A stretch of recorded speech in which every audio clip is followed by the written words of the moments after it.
Yeah, All right. let's Yeah. go. Yeah. All right, all right. Welcome, welcome, welcome to H&M Sports Academy.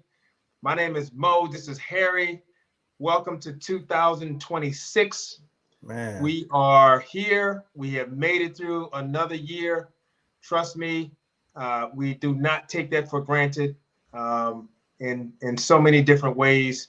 It is a blessing to have another year in front of us, another opportunity to have success, to be a part of other people's world. And in the last year, we excitingly launched this channel, H&M Sports Academy, and we are here today and very, very thankful for all the support that we've had this far. We're going to make this our best year going forward. We got a lot of things to get into, and myself and Harry are certainly appreciative of all that you guys have done to support us in trying to grow this and get this off the ground. And so we will be here today.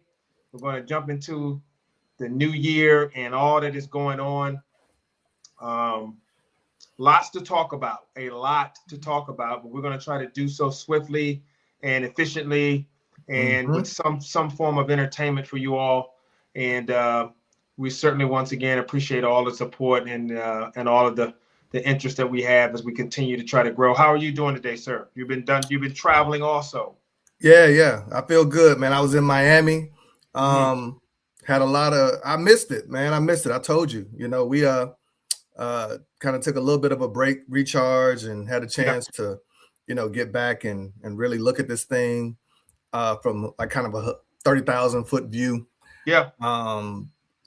Life, with going into a new year, like you say, launching a channel, and then both our teams, at two different points, but objectively, we talk about only one team's going to be happy at the end of this season. So you always want to go on with some reason as to, what success looks like. That shifted a little bit for me this year with the Bears. And we had our initial conversations around what I thought success looked like.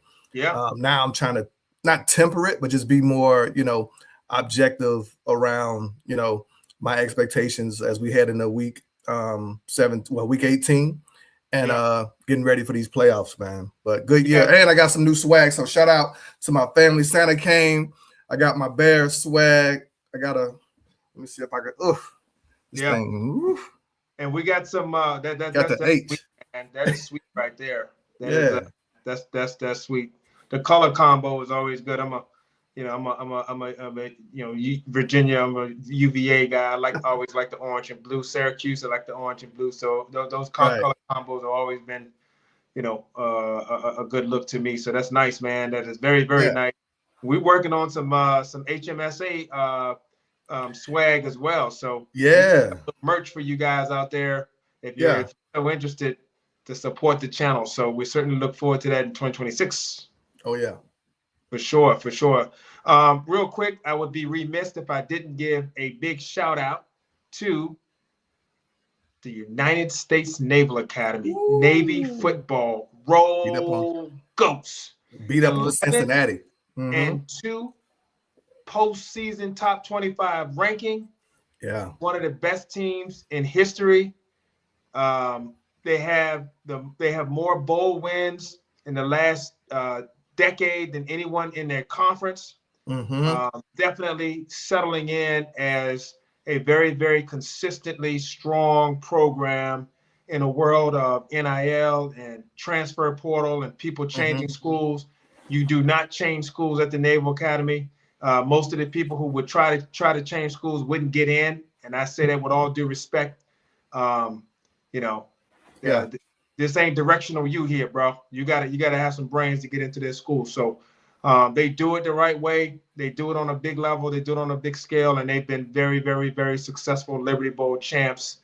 So I want to give a quick shout out to them before we jump into everything. Man, big shout out. This is a super accomplished class too. I haven't done all the legwork to see, how they stack up. I think some of the Chris McCoy years, I think we had a few stretches there with Romeo. They have Dobbs, a really accomplished class. But this class, man, Malcolm Perry, Yeah, Malcolm Perry, really good years, but they actually, when knocking off Oklahoma last year, coming That's off right. of Cincinnati, Yep. and then Chief Trophy winners, back to back. Back to back. Really, really, really, Yeah, they've won like 21 games in 2 seasons, man. That's a lot wow. of dubs, bro. That's a lot of dubs. And it's really, like I say, shout out. We know how hard it is, right? You and I, we actually, like I said, we went and to be able to, they so creative, man. They're the offense, they've transformed themselves into a modern day college football style game while still being able to keep the roots and the identity of that triple option threat. Yeah. But they're super explosive. I'm doing some heavy recruiting, trying to get my son to he wears 22. So yeah, I'm trying to get him to, to think about it. For some reason, he wants to go to West Point. I'm doing a terrible job as a father. I don't know why. But at the end of the day, I was thinking about that too as we watched the last couple of minutes of that game. I was like, man, this is a really accomplished class, and they were young too, right? A lot of youth, and I'm really excited about where this program is going, and they got a bunch of talent flowing in. Man, so they got quarterbacks behind the quarterbacks. Yeah. They got that linebacker. That linebacker Paulie is ridiculous. Yeah, and I was watching them. And the weather, they were bouncing around. They looked like they were happy to be there, and they were panning that camera over to Cincinnati's bench, and they looked like they were getting like each one of them were lined up to get a root canal or something. Yeah. They wanted out of there. They wanted out of the cold and the rain. And Navy, you could tell the culture. We talk about culture. We talk about just playing to a standard. Yeah, embracing a standard, and not letting the uncontrollables impact how you come and show up with your energy. And I was super impressed with our Navy midshipmen, man. Awesome job for them, and super proud of them and the work that they put in. The last 3 seasons, really, like I say, super accomplished group. Yeah, and they have really, they've set a new standard as to what Navy football looks like moving forward. Right. Yeah, that's right. So shout out, big shout out. We will jump into and segue into one of the teams that one of the most accomplished Navy football players played for, and that would be Roger Staubach, and he in his career with the Dallas Cowboys. And so we'll jump into the Cowboys, who on Christmas Day played the Washington Commanders, a game that didn't have a ton of meaning as far as the playoff is concerned, as the Cowboys were eliminated the day before. But there was a big game for the culture and the growth and direction of that team going into Washington, a team that does not like Dallas and wanted to win. And to see Cowboys play very well, have an explosive running game, and you get a win 30-23 was very impressive. Dak Prescott over 300 yards passing, and he's on his way to having team record for or leading the NFL in passing yardage. The truth is, the defense has been less than stellar, really at bottom of the league all year, or else Dak Prescott would have been in the MVP race, and that's disappointing for him because he's played at a very high level. So that's disappointing. But they played Washington, and game was strong. And I want to just a quick synopsis of the game. Did you get a chance to take a look and see what your insight was on what you saw in that game pretty quickly? Yeah, I did. I actually had the game on while we were opening up presents, so I had it down. I had to be on my best behavior, so I had the volume on like 3, which is good because I get a chance to get an objective view and just trust my eyes and what I'm seeing. Yeah. But I thought the Cowboys looked sharp, man. You guys came out. Sometimes you're worried about Christmas Day games and kind of going through the motions. Yeah. And you guys definitely didn't look like you were going through the motions. Like you alluded to, I thought Dak Prescott looked amazing. Another great game under his belt. Malik Davis. I know Williams was a little bit nicked up. Yeah, he's a little nicked up, and Malik Davis, man, has some pop to him. I love the way he was attacking that line of scrimmage. You ran hard, and then Turpin, I felt like brought some juice, man. He brought some juice as well, and they started Josh Johnson. Yeah, so they started a backup to a backup. So they were on their third string quarterback. Yeah, it was tough. And so, and that way, I think, you guys just came out and took care of business. I won't, like you said, the reality is, I always love beating up on my rival. I don't care who you got out there. You can put my mother. I don't care. I think you guys took that approach, and that game never felt close. Really, really, really prepared as far as the game plan was clean, and you guys executed really well. Yeah. I think Shadi called a pretty good game offensively. Defensively was left a little bit to be desired, but they played hard and they rallied. They had a couple of busts there, and they gave up a long touchdown run to McCroskey. Bill, and there was I think the defensive end Clowney took a bad route, and he kind of left it the outside wide open, and kind of perfect play, perfect alignment.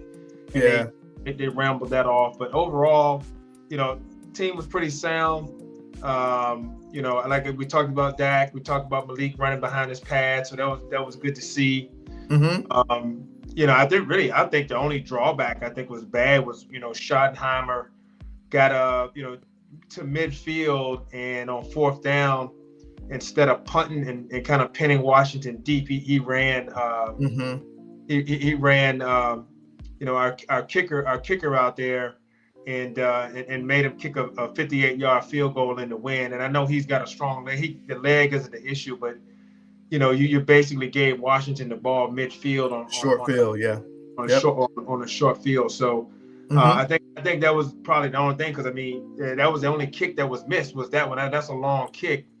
And so I think that that was, but other than that, even with that, it's like, hey man, I'm trying to score points. We know we got the guy with the right leg. Let's give it a shot. Pickens looked good. He was back on his game.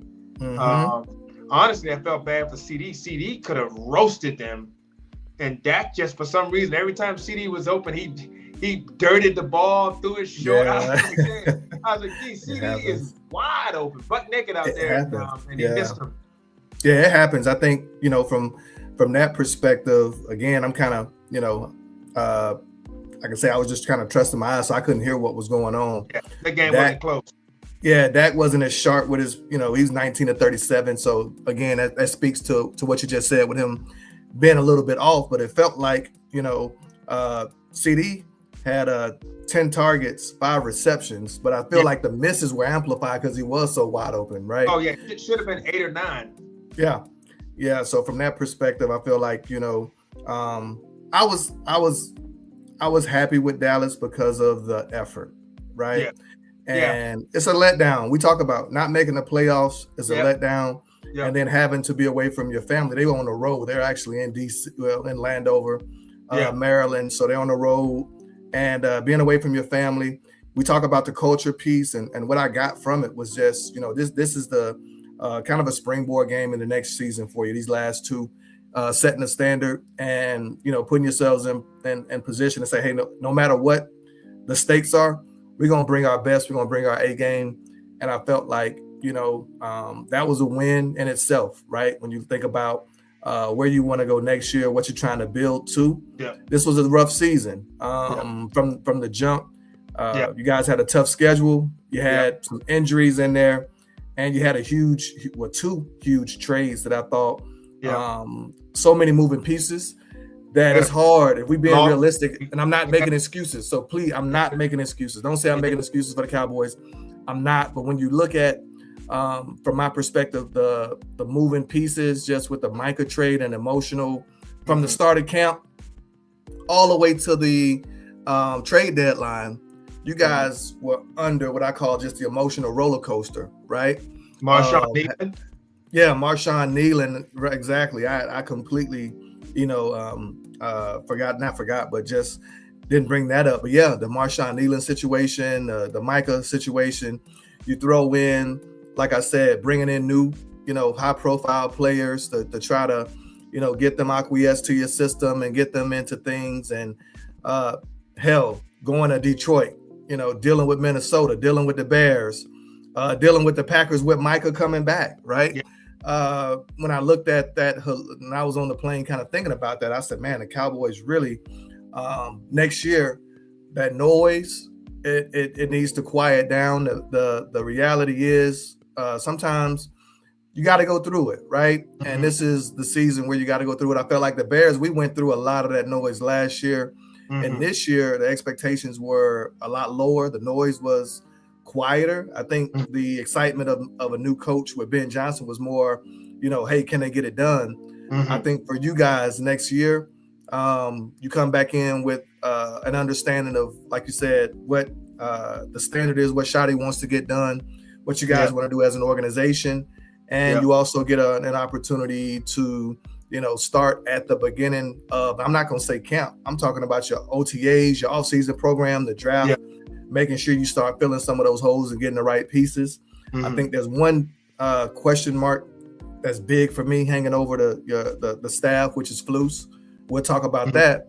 Yeah. But defensively, that's the only real, question that I really have outside of, like you said, just who you're going to sign and who you're going to draft, right, going into next year. We'll kind of circle into that a little bit. We need to kind of springboard into the second half of this segment here and get to that. But that pretty much puts a bow on the Cowboys. Good win. They played to a standard. They didn't slack off. They played hard. Kept everybody upright for the most part. I think we had a guy. I think Ravel had a concussion, but that was a 10-day layoff, so that was nice. And you get Overshown back and stuff. So, solid piece going into this last game of the season here. Mm-hmm. And then after that, the Bears had to play Sunday night. Okay, so standard night at the prime time, man. That's what happens when you start winning games. Next thing you flex. I don't know if that was a flex game or not, but no, it was on. But that game moved or set for Sunday night against the San Francisco 49ers out in the Bay Area and Santa Clara, and so that game had a big important understory to it, basically because the team both had winning records, strong, vying for number one seed overall. San Francisco was like, we get the number one seed. The entire playoffs goes through Santa Clara because the Super Bowl is in 5 weeks. 5 weeks. So if they win tomorrow, they basically, if they win out, they never get on another plane. Never. They'll play it out. They'll play the string out at home. So you're right. That was a huge game. It had a playoff atmosphere, right? And that's exactly what I wanted. Yeah. And when we talked about it, this last stretch, everybody, friends, just people who I was talking to, just watching, pundits, everybody talked about the gauntlet that the Bears were going through and how they were going to, survive it. I welcomed it. We're a team that hadn't been through those moments, and we'll talk about it here in a little bit. But we also got hit by the flu bug and the sickness bug, right? So as soon as I felt like we were getting healthy, we got the flu bug that rampant ran rampant through our locker room. So we flew in sick, and I'm not making excuses. I'm just setting the stage as to what we were dealing with. And we also had what I just call, a really, really big game against a really good team with a lot on the line. So it's a playoff atmosphere. And we were down Rome Odunze. Unfortunately, DJ Moore got the flu, and our right tackle, got the flu. He didn't even get on the plane. Jeez. So, when you think about all the different things that we were, going into that game with, my expectations, obviously, I didn't change them, and I expected us to win. I was interested in seeing how we came out and how we were going to, show. And the outcome obviously wasn't what I wanted to be. It was we lost 38-42. High scoring game, man. Shootout. Complete shootout. And at the end of the day, Kyle Monangai, Luther Burden, and Colston Loveland, really, and Caleb was our offense. And I couldn't be more proud of our young guys, man. The development that we got out of those guys was amazing. Yeah, go ahead. I was just going to say, between those four, the average amount of NFL experience they have is 1.25 seasons. Right. So you're talking not even, because Loveland Monangai and Luther haven't even finished a full season. Mm-hmm. But Caleb's on his second, and that's it, man. It's like these guys are babies, and they are thrust into the spotlight in a big game on the road with a lot of implications of playoffs, and they played very well, played at a high level. I mean, Colston Loveland, man, I've been going back and forth because I was a big Tyler Warren fan. Yeah, a lot of people were. I'm a huge Warren fan. Yeah. Yeah. I mean, and that's over in Indianapolis. Mm-hmm. And you guys had a chance to select him, but you went with Loveland. So I've been watching that to see, and he is not disappointed. He's shown to be just as strong and capable and complete of a tight end as Tyler has. They both have had excellent seasons. So great pick. Mm-hmm. The young guys have stepped up, and sometimes those injuries force those young players to have to close the gap faster, and you're going to need that in the playoffs because there ain't no margin for error. We know this. So, and you know what's interesting about that? At the beginning of the year, all Ozzie Trapillo, our left tackle, wasn't on the field. Mm-hmm. Kyle Monangai wasn't getting carries. Yeah. Colston Loveland, there was a moment where the Tyler Warren noise got so loud where people started to choose sides. They were on fire. Indianapolis was on fire. Remember, they started out 7-1, 8-2, something like that. Yeah, it was a ton of noise around Tyler Warren, being the better player and how the Bears should have taken him.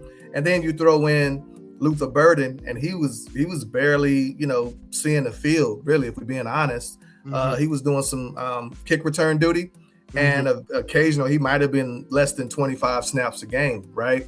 So fast forward, I know I throw a lot of flowers at Ben Johnson around the job that he's done to develop our youth. And when I talk about a guy calling his shots, he said it, right? We're going to be playing our best football in December. He said, my goal is to bring these rookies along the right way to where they understand concepts, to where they understand, what they're supposed to be doing.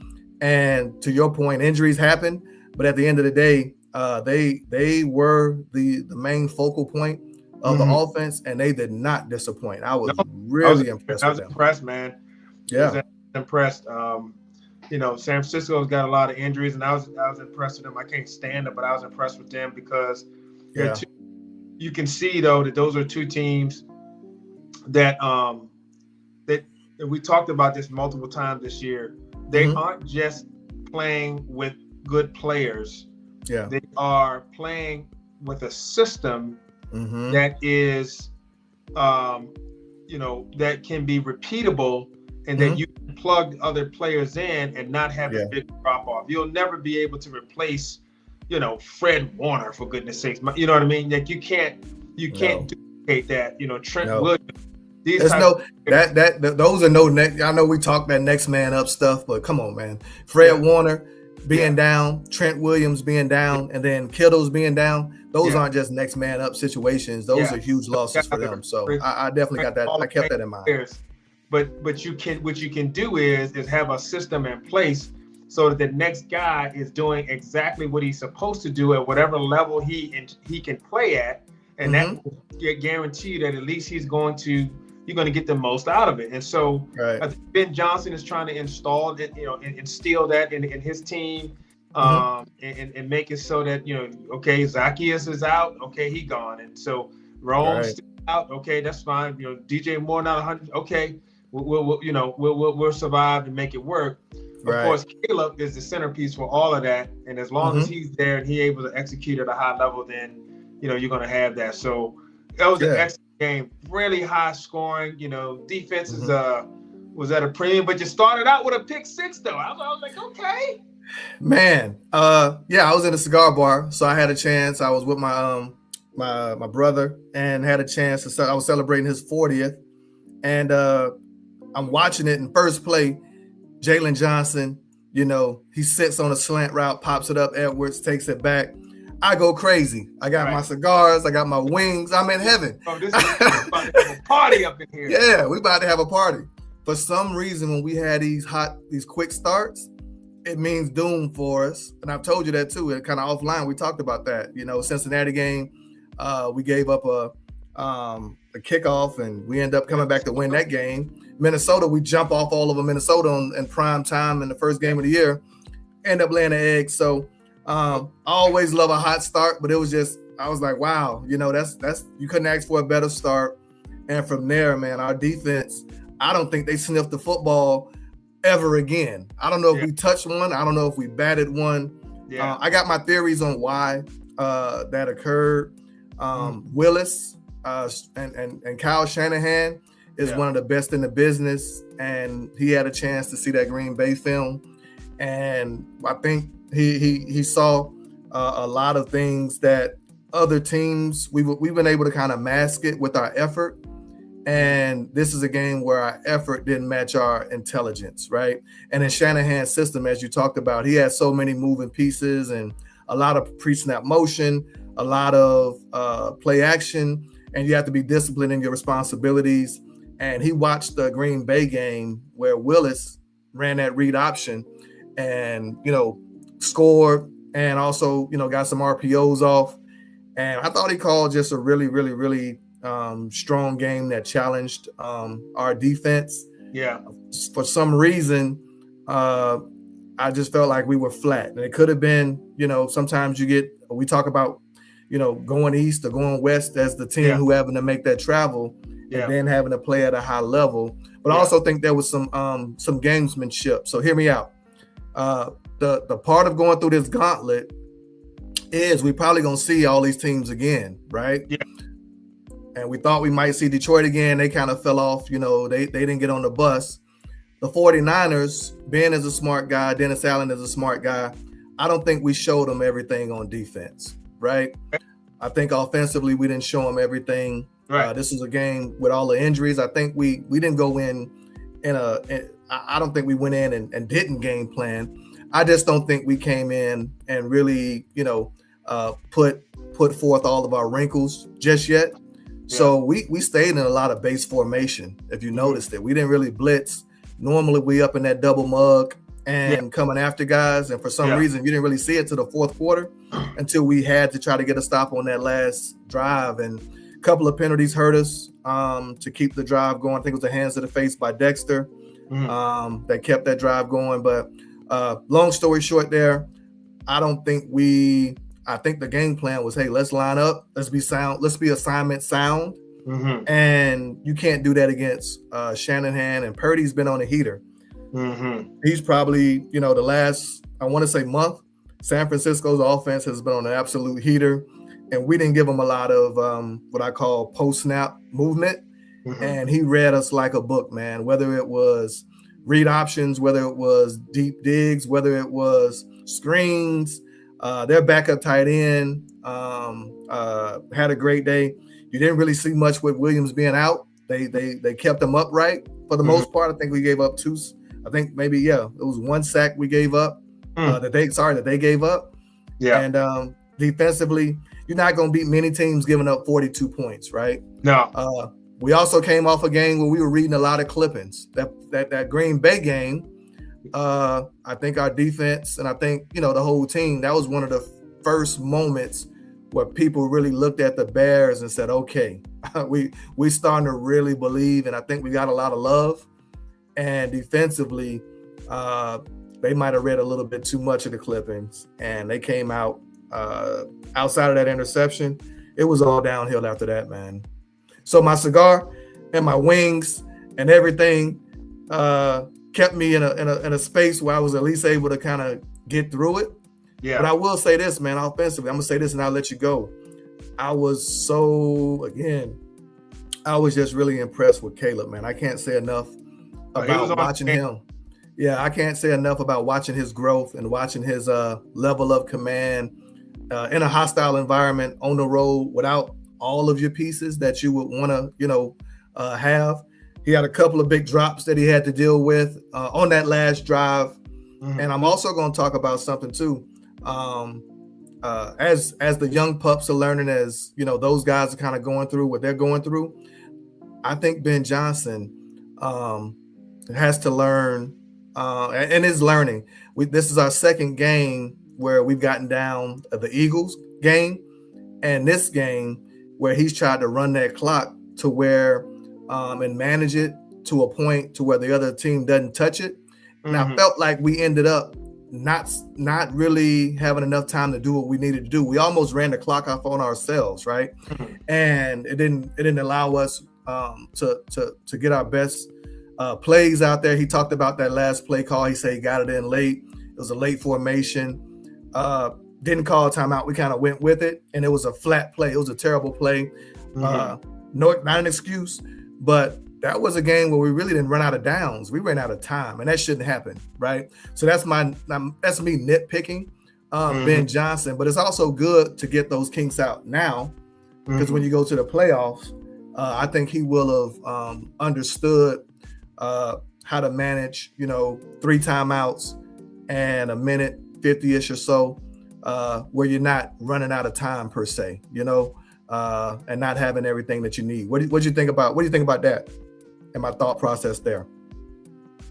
Yeah, I mean, you can't control all of those things, and so at some point, you try to get too controlled or too cute on that situation, and you can kind of hurt yourself. I always say, man, go get the points, man. You can go finish the play. You got a rhythm and stuff. Go get the points.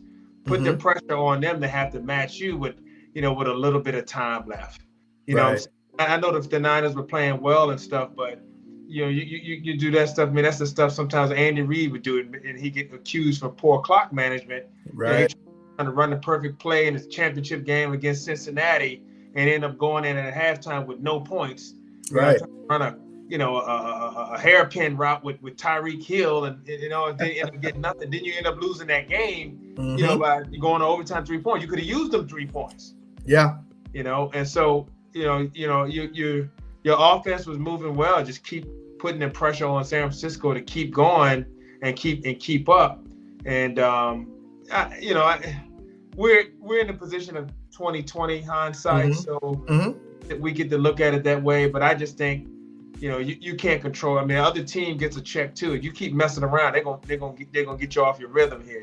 It is, and when you get into those shootouts, right? Eventually, somebody's got to miss a turn, and unfortunately, it was the Bears. That hook and ladder, I thought, was Ben's kill shot. Normally, you get that corner to close down a little bit more and go make a tackle. And San Francisco's defense played that about as perfectly as you can play it in that situation. And we end up, about 3 yards short of getting in the end zone. It was a big play. We got 13, 14 yards off of it. But I felt like that was Ben's kill shot. And then once we got inside the 3 yard line, it felt a bit, with the clock, I want to say it was like 13 seconds or something, or 9 seconds. And it just didn't feel like we didn't run out of downs. We ran out of time. And had we had, the option to run that in, and I think that's what Ben was looking at. When you get in those situations, when you get that close, the option of the run, they basically bailed out with 2 D linemen and just said, it's almost like in Madden when you take your D lineman and put them in zone hooks and just cloud up and just muck up the whole picture.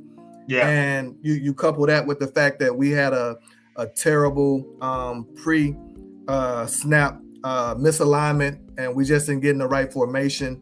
And to your point, they get paid too, and I'm not, they made some plays for them to go down and get 7 versus the 3. Put us in a situation with exactly what you said, which is they scored quick. They got what they needed to do. They did what they needed to do. But at the end of the day, I didn't walk away from this loss brokenhearted. I didn't walk away from it defeated. I actually walked away from it and said, that's another great learning experience. And that's something that we need to go through to help, build that playoff callus that we're going to need. We've been in 2 shootouts now, Cincinnati, that we won, and in grand fashion on a big 50 plus play with Loveland. This is one that fell a little short. We also had the one against the Eagles that fell a little short, but for the most part, it's also a learning experience for us. Like, we don't have to be the Cardiac Kids every week, guys. We can go out and just beat these guys, right?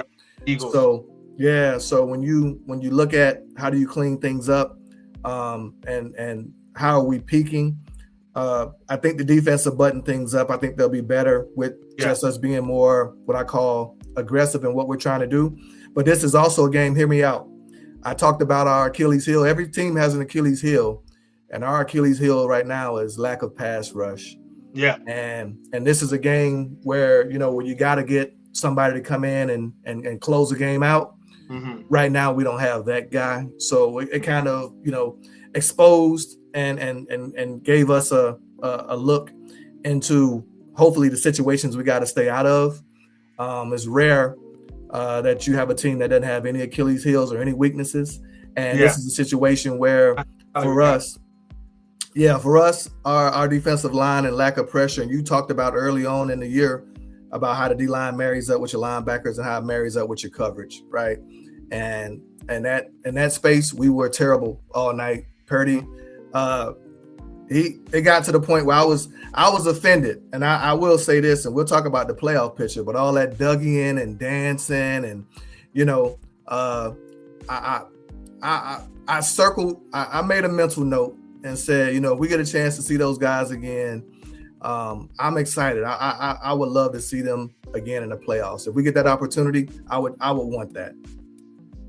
We'll wrap this up, but what I'll say is two things. Number one, I'm finally starting to hear the commentators talk about Caleb as though he's actually a legitimate good player, and he's good, not just this guy's a mistake waiting to happen and stuff. They always got to see it a whole bunch of times before they call it. Now they talk like, oh, he's just this, and he's so accurate with this, and he's so explosive when he runs and stuff. And it's like, man, doing this all year. So I think it's, like you said, maybe your team can hear those press clippings and the support as it's flipped. You know what I'm saying? But I think I think you played well. And the other thing, Collinsworth irked me a little bit, man. Collinsworth, and hear me out.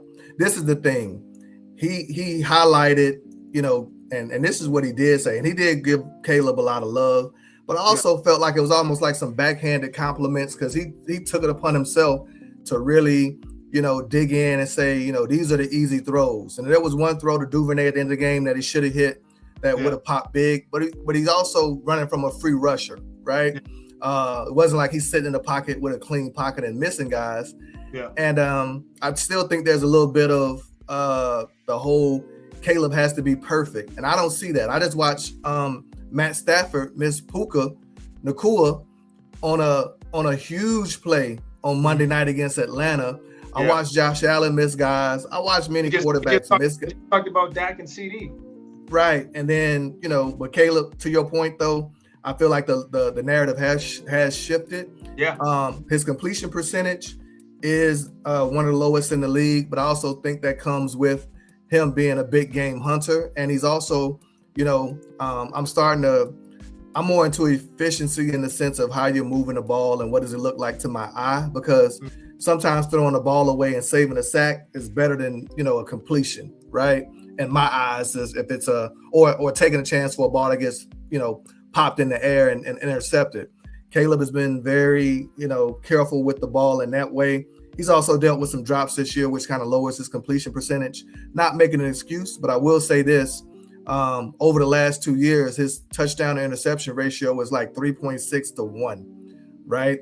Only other guy in history who's better than him in that category is Aaron Rodgers, and he had a pretty good damn career.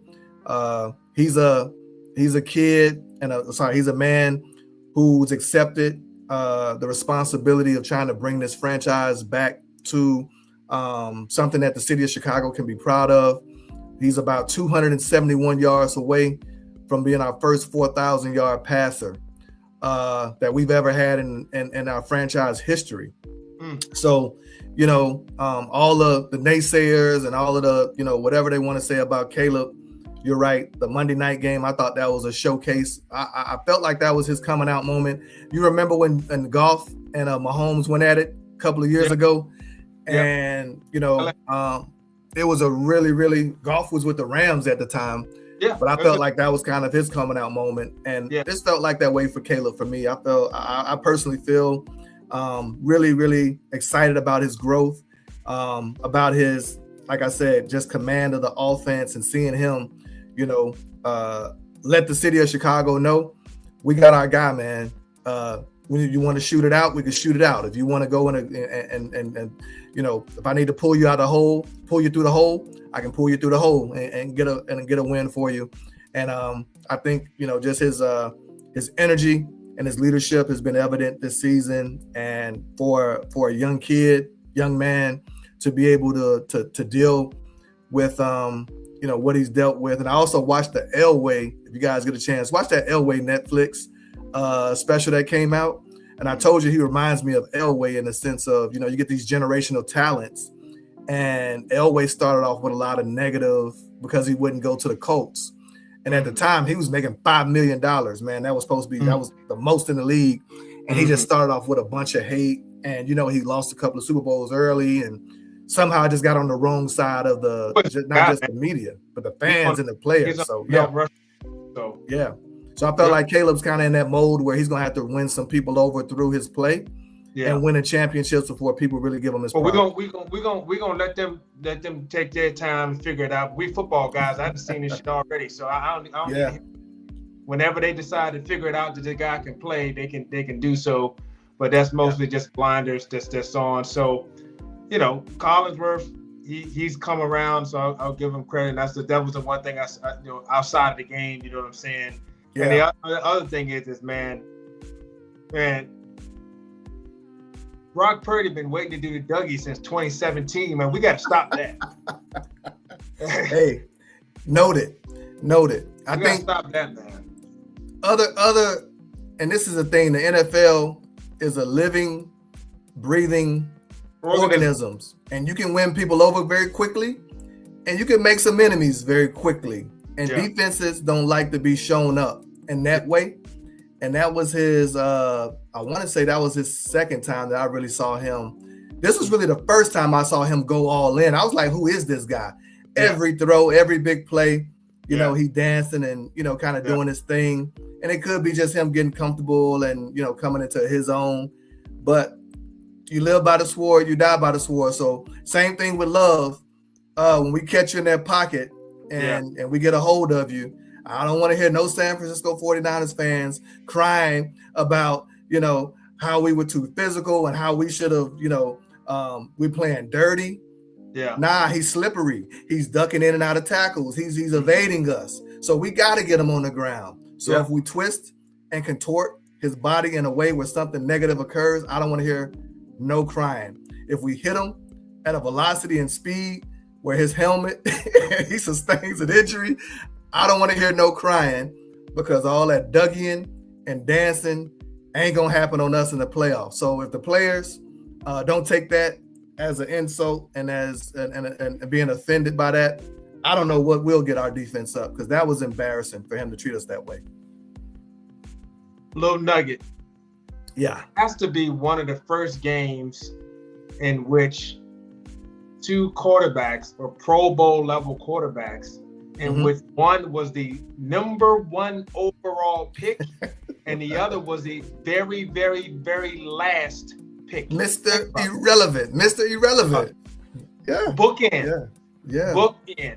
Yeah. #1 and 7th round, 32nd pick selection. Yeah. You can't make this stuff up, man. But that's why we love the NFL, man. These storylines and poetry in motion. You know, like you said, when they brought that up in the broadcast, it just goes to show why we love the game.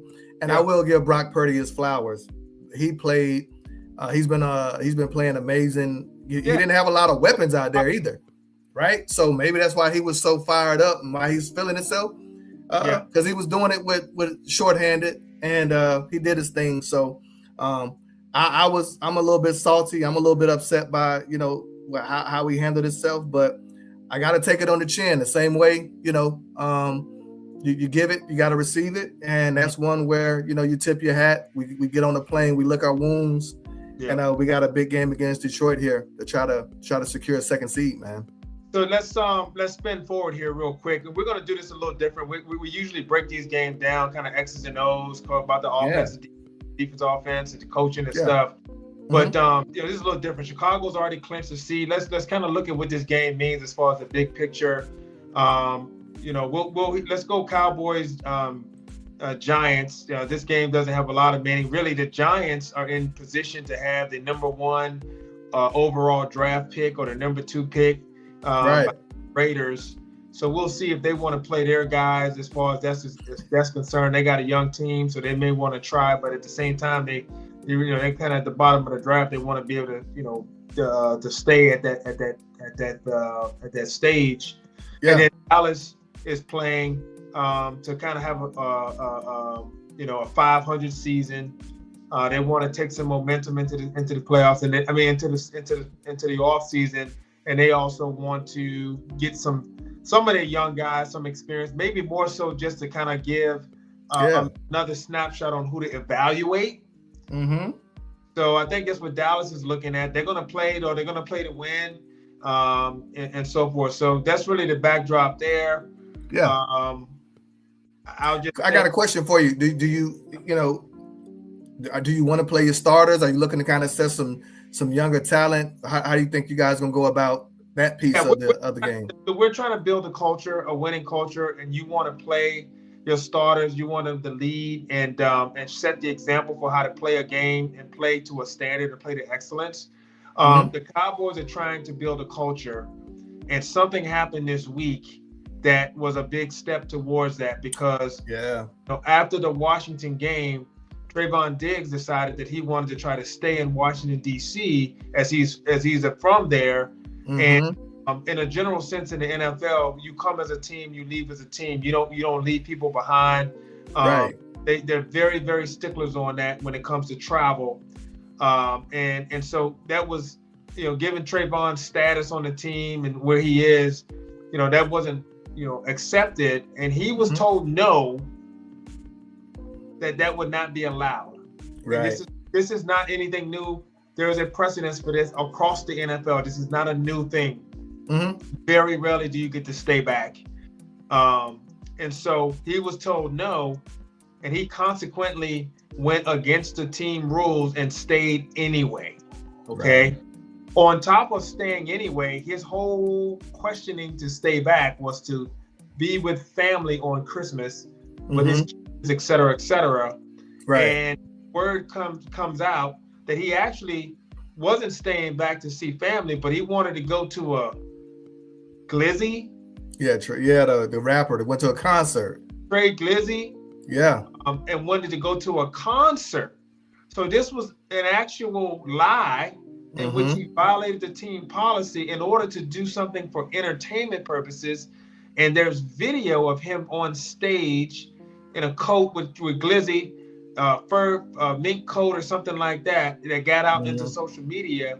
Yeah. The Cowboys have their sources. They got in word about this, questioned Trayvon Diggs about this. He didn't have proof of any interaction with the family, and they consequently released him immediately. Which they should have. Which they very much should have under circumstances. We don't even need to get into all of the things wrong with this situation as far as that, not to mention his standing with the team on top. There's all and allowed to do that. And he's already missed a ton of time with the Phantom. I still don't know how he got this concussion at the house. So you cost us. I know the Cowboys could have used him against, a ton of teams in that stretch where he missed those games.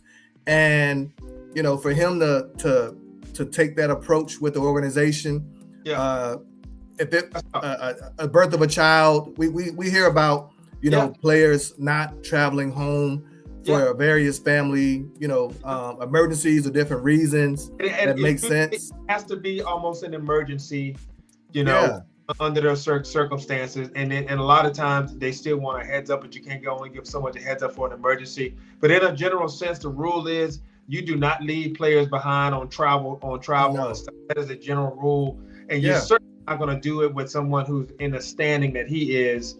And the point is, we're looking at what Dallas is going to be looking forward to in the off season, and that's one of the things is cleaning up some of that when it comes to the culture of the team, as well as adding some talent.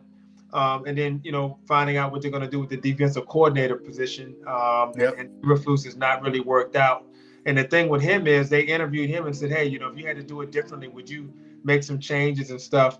And he's been so defiant. He said, no, I wouldn't change a thing. I would do everything the way I did. And so, his Who said that? Flus said that? Yeah, he said that. And that's a tough. I mean, he's literally he did not play Logan Wilson, who's under contract to come back. And that was in direct defiance. And so Flus has kind of gone rogue a little bit as well, kind of going out on his sword. So I think, the Cowboys things to clean up there. I don't feel like they deserve that the way they went this year, but that's certainly what they are looking at. And we'll get into the offseason and into what they did, what they're looking at. But they're going to need a linebacker. They're going to need a defensive end, probably a safety. They may look at a running back later on as well. But there's some positions of need that they're going to get to fulfill either in free agency or in the draft, along with signing Pickens, making that a number one priority. Yeah, Flus has struggled with accountability. His time in Chicago turned into a disaster that last year. And one of the big things was just what you spoke to, which was just him kind of being accountable for what's happening on the field. And when you hear coaches like Ben Johnson, McVay, Cignetti over in Indiana, he's a college coach. I think we're starting to see accountability from coaches and being more what I call transparent and some of the decision making, right? Because this isn't 1997 where you don't have a lot of intelligent people watching the game either, right? So whether it be your clock management, whether it be some of your personnel management, there's a lot of intelligent people who actually, ask thought-provoking and some really good questions, and you got to be ready for that. And I think Flus was never really great in those instances. I think I understand where he was trying to come from and what he's trying to say, but he comes across as being aloof, and he comes across as being, kind of, well, all shuckish, we do what we do and it just didn't work. And in today's game and in today's, the frenzy and the passion around the game, it's a terrible, terrible marriage with you answering questions in that way. I think the initial kind of sentiment was, things happen. To your point, I can't change all the different variables around how this thing shook out. So no, I wouldn't change it. I think the honest answer is, I would love to have, made a few different calls and put guys in different situations. That's right. We all have calls and so forth that we want. But Flus, I call it a soft firing of putting him up in the booth. And then just the reality is this is a results driven business, man. And he went from a very high profile, what I call situation into maybe possibly a bigger, higher profile position as the Dallas Cowboys defensive coordinator, because you got the number one offense in the damn league and you're averaging, 30 points a game, and he's leading the damn defense who can't stop a nosebleed. And it's just one of those situations where there's not a lot of grace, and there's not a lot of, with these quick turnarounds and each season being its own separate entity. I think we go back 20 years, you can build on these seasons with the salary caps and just the modern day free agency. It's very difficult to say, we're gonna, use this as a learning experience. And nah, man, you got a whole new group coming, bro. So Flus has always been, at least that last year in Chicago, he struggled with what I call the bright lights and the scrutiny that comes with being, a high profile coordinator or a high profile head coach. In Indianapolis, nobody's asking those questions. I think you're getting different questions, and Dallas is totally different. Go ahead. Indianapolis has had an absolute meltdown. They started out looking like a number one seed, and they're not even making the playoffs. Do you know what would have happened in Dallas if something like that happened? If that had happened? Man, they would never let them off the hook for this. You didn't hear about Indianapolis. Right. It's a whole different ball of wax when you are in a major market and everything you do and say is under the spotlight and under the scope like that. And maybe he just doesn't handle that very well. There's pros and cons. I don't think that his system is bad. I don't think that his mindset is bad. I think that the way he delivers it and his approach to how he coaches it is not right. It is. And when the hit system, the hustle, intensity, the ball, and all of the different things that he says is the foundation and the rock behind what he's teaching. And when you go put on tape and like I know, everybody got all 22 and access to it, and they see those things not coming to fruition on the field. Yeah. They see guys not assignment sound. They see guys not, hustling to the ball and giving an effort. And those questions come up. And, sometimes I think the reality of the Cowboys in this situation is even if things had went perfectly and you guys were heading to the playoffs, it still would have been noisy. Flus is in a situation where I just don't see his personality and that style of defense working at the moment because he has a young group and he needs a little bit of time to kind of build it. In Indianapolis, he could build it. And he did build it. Leonard, it worked. He had, what's his name? DeForest Buckner and all those guys. And they were really top 10 unit, top 15 unit year in, year out. And then he gets to Dallas and Flus struggled with being able to, make that system go with dealing with the injuries and dealing with, like I said, the Micah trade. And then on top, just kind of dealing with the performance of his guys, understanding the system. There was a lot of, Ben Johnson calls it the palms up. There was a lot of palms up on that defense where they looking at each other. Hey, like, who got who? And it's not an athletic thing; it's an understanding thing. And as a teacher, and as a student of the game, and as a coach of the game, Flus is going to have to handle, and feel those questions as to why that's not translating to the field. And it just, like I said, this is one of those situations where he came off a really tumultuous time in Chicago. He gets thrown right back into another situation. He needs to go and maybe go lay on the beach for a little bit. And and I'm serious, man. Go lay on the beach, Flus. Take a little time off, recharge, and recenter yourself, and come back and find yourself in a coordinator role that's a little bit less high profile. Yeah, he may have to even step down to like a linebacker coach role and then build it back up. You almost like agreed. Eric Bieniemy had to do, like he had to, he kind of got stripped down, go down to college, then had to come back and running back coach until somebody said, okay, then maybe if you lose your old coordinator, maybe he pops in and then does it. You know what I mean? He kind of has to start in that type of situation. So that's where Flus may be, because I don't know if a whole bunch of teams after his couple of years will bring him on as a D coordinator right now. So that's where Dallas is right now. As we look towards the future, we'll get into the draft for all of our teams going forward. With Chicago, you got a game against Detroit Lions. We thought this was going to be a win in your end type of scenario going into the end of the year. With Detroit sitting there and. But we talked about Detroit, the cockroach that is Detroit. And I should have brought my raid, man. I should have brought that raid, man. You can use it. You can use it now, man. Because they have off themselves with all of the bad coaching and injuries that they've done. Playing as though there's no tomorrow, and they've just basically wiped their team out and all their players. And just sputtered across the finish line. And so Detroit is done. They've been eliminated. And so at this point, they're probably looking to play spoiler and make it maybe knock y'all down a peg. Chicago has the opportunity to be the number 2 overall seed and basically have the playoffs go to Chicago outside of outside of whoever's the number 1 seed. And that's a big deal, because playing in Soldier Field is no fun. It's very cold. It's not an indoor field. It's not on turf, and it's not a track. So it plays to certain strengths for certain teams, and so forth. So that's a big deal. Playing at 2, you can also fall to 3 if you lose. Yeah. Then you could be playing the Rams, some other teams, and all of a sudden your road becomes a lot more challenging.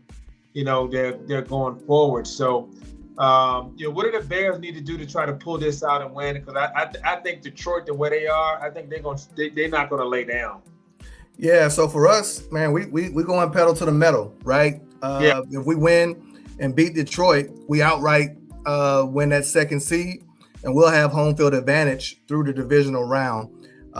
Whoever the number one seeds ends up being, the only way we won't be at Soldier Field is if they get eliminated early and we get a chance to go into that spot, right? But we play that NFC Championship game on the road to either San Francisco or Seattle, right? Big for us. We play better at home. Eagles can't win the number one seed, can they? No, the Eagles can't win the number one seed. The Eagles they can still win that 2 seed. Yeah. And surprisingly, they took their foot off the gas. They're not playing their starters. So the Eagles are deciding to choose health over seeding. I guess they feel confident in their roster, saying we go on the road and do what we need to do throughout the playoffs. Green Bay's taking that approach too. Yeah. Green Bay's beat up. They're locked into 7 pretty much. So they said, hey, they feel good about having to play us. Yeah. And they don't mind coming to Chicago. They're probably looking at it from the perspective of, hey, man, we won, onside kick away from beating them here on Christmas, right before the Christmas break. And then you throw in just their overall dominance over the last few years of the Bears. So they say, hey, we get healthy, we'll take the Bears. So they're going for health. The Eagles surprised me a little bit. They've been reeling this year. So for them to take the approach that they're taking is kind of surprising to me. I think that's go ahead. In Washington, I think they're looking at it saying, I think we can beat, I think we can beat Washington without our fastball. I know, I hear him, but going out to LA, and that's the one team, even though they lost in Atlanta, that's one team who, if I can, I'm not avoiding them. Don't hit me. I'm not saying I'm scared of them, but man, traveling out to LA to deal with, Sean McVay and that defense with Verse and Adams will be ready too. He been chilling. Yeah, he was sprinting up and down the damn sideline on Monday night talking about how good he felt. Yeah. So I'm not, the Eagles they're the defending champs, so I can't say much. They know something, obviously they're doing things right. So they feel like they want to jump on the road and get on the plane and take on LA. God bless them, and that San Francisco Seattle matchup is an all-out bloodbath. Saturday, they play on Saturday. Right. And I want to say the Eagles, the Eagles Washington game is earlier than ours. So we'll know our situation going into the game because we got the 4:00 kickoff. Yeah. So what do you think about that, man? This Seattle San Francisco game. I'm hoping like hell Seattle wins the game, and I don't really like Seattle like that. But I mean, I'd rather see them, do some damage to fighting Sam Darnold's. They got DeMarcus Lawrence on there, so maybe he'll do some damage in there. I can't. Listen, man, the 49er fans in California are insufferable. Right. They come into the sports bar with starter jackets on, Flav clocks, medallions. Right. They got chants. Mm-hmm. Bang, bang, Niner gang. If I see E40's ass, look, bro. I'm so good with San Francisco. Not to mention, we always fight them for championships. That's what I was going to say. You got a personal beef with them because they keep, y'all got the total NFL championships that you guys are always battling it and duking it out over too. And the thing is people always talk like San Francisco and Dallas is on 2 playing levels because San Francisco has had a little bit more success in the playoffs. Mm-hmm. But they have not won a championship since 1994. Yeah. They So right there with you guys around the last time they won a championship. there with Dallas on how hard it is to win a Super Bowl. Yeah, they've been there. They've gotten there a couple of times and championship games and stuff. So they've had more playoff success and getting closer, which in some ways is even more maddening. Because you have not won a championship, since before the internet was invented. And so, and I know, the Cowboys are the same thing. So I would not want to see San Francisco advance or do any damage. And now, honestly, they're a beat up team as well. Yeah, they are. So it's very, very interesting here to see how all of these positions, balance out, because you don't know who you're going to play. You can't worry about that right now.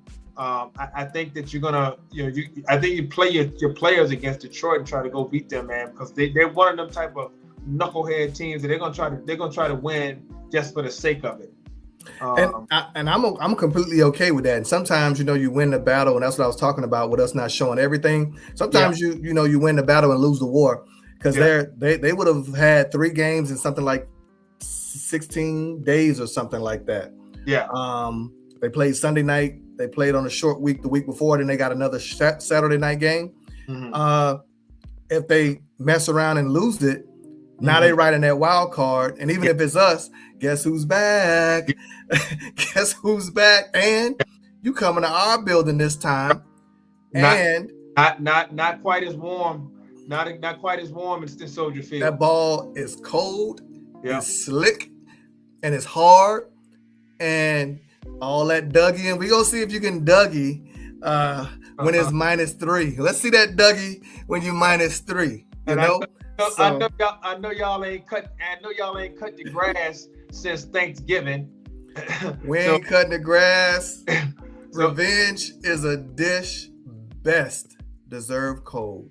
So if that just so happens to be the, and I know Trent Williams, he had a hamstring. Yeah, he had a hamstring. I think so was Donnell Wright was out with the flu. I mean, Rome. No. I was saying, but fast forward. Yeah. You come into a 2-week span where you've got to get that thing up and running. Yeah. To your point, they're a little bit beat up, and now they're getting on the plane. Last time I checked, 30,000 foot altitude doesn't help hamstring. It doesn't help bruises. It doesn't help any of that stuff. So we'll have a chance to, hopefully, if that does play itself out, because Seattle, my God, man, that team is so physical, and they if any team ready for a street fight, that's one. They win the best looking team getting off the bus award for sure. They look good. That defense looks real good getting off the bus, man. They got some dudes over there for sure, man. They're tough. I don't know if I trust Sam Darnold. He out there, you know what I'm saying? But the way they run the football and stuff, man, I think they got a dude at wide receiver. They got some stuff with them. So Seattle's gonna be a tough draw no matter what. And then of course playing up there 6-man, they got a home crowd too. So they ain't nothing nice to deal with. It ain't gonna be no shortcuts, man. These championships will be earned one way, shape, or form. And San Francisco beat them the first time they played. So talk about a little extra motivation. Number 1 seed on the line. You beat us last game. And the like you say, the noise and all that chitter chatter around. The divisional pride is at stake. I expect Seattle to show up big time Saturday night. So we're gonna wrap up, because we have a lot to look forward to here. Okay. So I'm gonna go down these games, and I'm just gonna say, I want you to tell me who wins and who doesn't. Okay. Yep. All right. Bucks versus Carolina. I know. I'm going Carolina. I went to the Bucks and Dolphins game. I saw what I needed to see. I'm going Carolina. Okay. If they do that, then Carolina will get in as the division champ, and they will host a playoff game, and they would be the 5th seed, I think. Yeah, they would be they'll be the 4th seed actually. They'll be a division winner. Yeah, but there's 4 divisions, right? Yeah, but remember they because you win a division, they give you the top seed. 4 seed. Yeah, they give you the top 4 to the division winner, so they can finish no lower than 4th. Okay, so Carolina wins. They're the 4th seed. Okay, the Rams are playing. Will they win? Who the Rams playing again? Who are the Rams playing? The Saints? Let me look at it.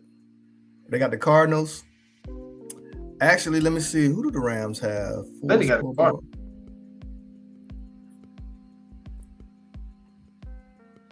Yeah, I think. Yeah, who do the Rams have? Oh, yeah, the Cardinals. You're right. Yep. I'm going Rams. I go Rams. Okay. So that would make them the 5 seed if they win. Correct. Okay, who you got? 49 or Seahawks? I'm going Seahawks. Okay. So the Seahawks would be the 1 seed. Mm-hmm. Right? Then that would make San Francisco the what? 6? Yeah, the 6 or 7, depending on how it fell. Who you got between Green Bay and Minnesota? I'm going Minnesota. Okay, so that would definitely lock Green Bay in at 7. Yeah, which would put either that'll leave that 6 seed open. So yep. And then what about Bears versus Detroit? I'm going Chicago. Okay. They got the Bears winning. Mm-hmm. Okay, and then Philadelphia, Washington. I'm gonna go Philly. Okay. All right, and I think that would lock Philly in as a 3 seed. Okay, so if that held up, mm-hmm. Okay, if that held up, you would have the Seahawks with a 1st round bye. Mm-hmm. The Chicago Bears would be hosting the Green Bay Packers. Yep. The Philadelphia Eagles would be hosting the San Francisco 49ers. Right. And the Carolina Panthers would be hosting the Rams. Oh, yeah. Yeah. Okay. So, yeah. Yeah. I don't mind that at all. I'm excited as a Bears fan. Green Bay doesn't scare me. Now, honestly, none of these teams scare me. But yeah, I wouldn't mind getting Green Bay and Soldier Field at all. I welcome that. Man, that would be exciting, man. I would certainly be excited to see that. I think those would be great matchups there. The Rams and Carolina beat the Rams, remember? Carolina beat the Rams. The Rams had Philly dead to rights, and they missed 2. They had 2 field goals blocked. 2 of them. Right. The margins. And they got to be sick to their stomach on that one. They have to. What was Philly's offense then versus what Philly's offense is now? Oh wow! My God, the Rams sitting there saying, "Dude, we ought to shut these guys out, man." Yeah, it's interesting, man, because of the these games early in the year, they all mean something, and we always feel it. Like after the losses in the NFL feel very heavy, and this is why, right? You get to the playoffs, and you end up on the road as opposed to the kind of controlling your own destiny that way.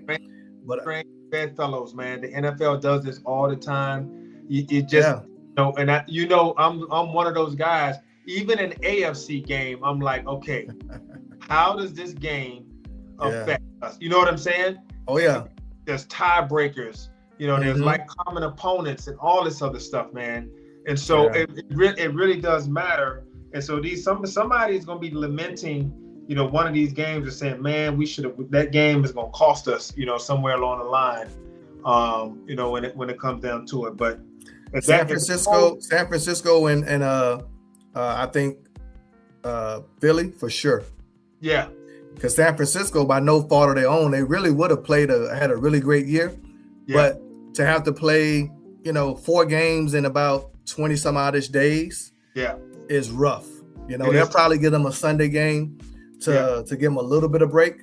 But but that travel for them is that'll be rough because they feel like, hey man, the even the idea, right? You put certain ideas in your head, like, yeah, man, we could be home throughout this whole situation.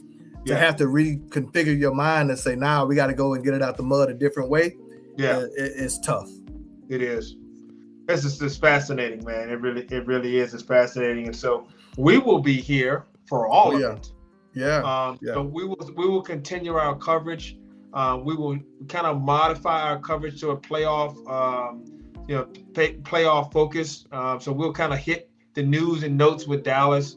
We'll hit the NFL news and notes, and we'll kind of hit some of these playoff games, even the AFC, and talk about them a little bit as we get deeper into it. Because at the end of the day, man, this is where we're all trying to go as a team, is to the playoffs. And this year it was a year that the Bears really settled in and showed their mettle, and they are in the midst of the playoff hunt. So new year, new information creates new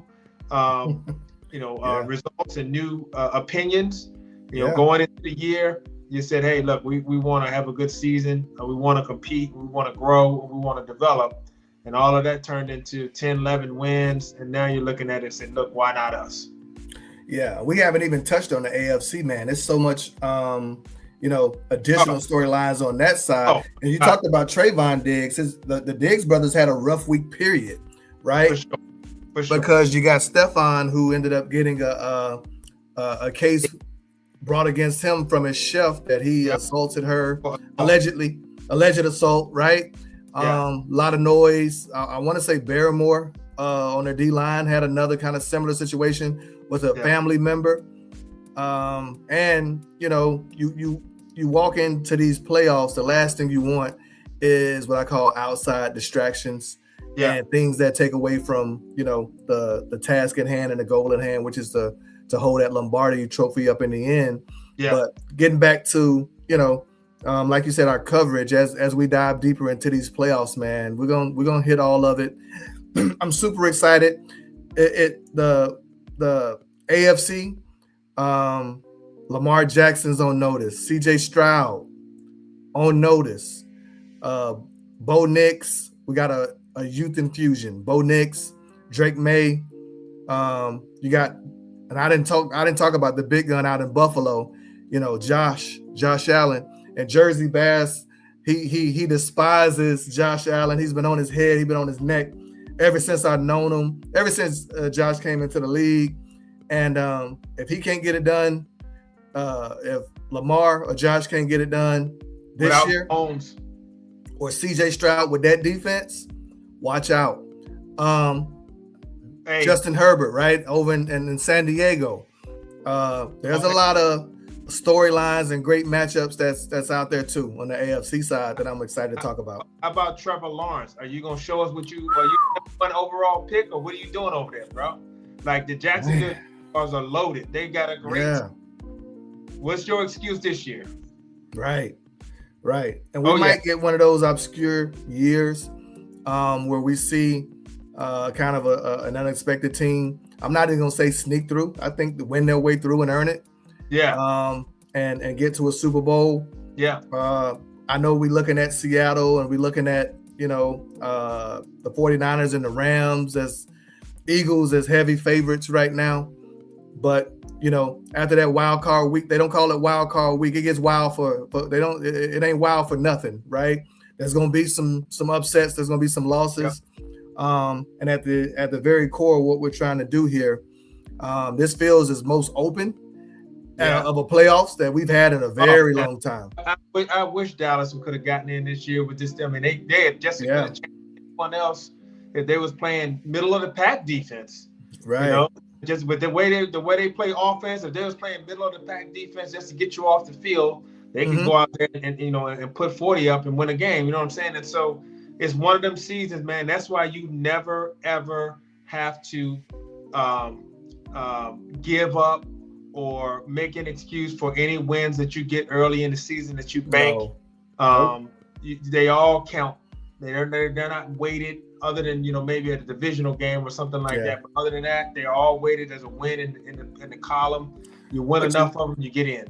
Which is so true, man. We started off 0-2. Remember the loss to Minnesota and then lost to Detroit. Yep. Everybody counted us out. and we end up winning the division with 3 weeks left, right? So yeah, but you know, Flus got your back. Huh? Flus has your back. Flus is like, I ain't letting y'all go out like that. Flus, he definitely gave us one. Shout out to Lovie Smith too, man. Without Lovie, none of this is even possible. That game, 3 years ago, it was a Week 18 game with the Texans and the Colts, man. They end up, fighting hard, end up beating the Colts, and we end up getting the number 1 seed outright. We draft Caleb Williams the next year because we traded out, remember? And ended up getting DJ Moore, Darnell Wright, Stevenson, all of these pieces to kind of be the foundation of what we see now. So yeah, the gift that keeps on giving, man. Shout out to Lovey wherever you are. You always a bear. Flus.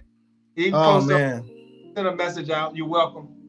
Yeah, I honestly feel bad about Flus and giving you Flus, man. Not because he's a terrible coach. I just think it was the timing and just the situation wasn't ideal for him. But I am excited for what Dallas is building, and quiet as kept.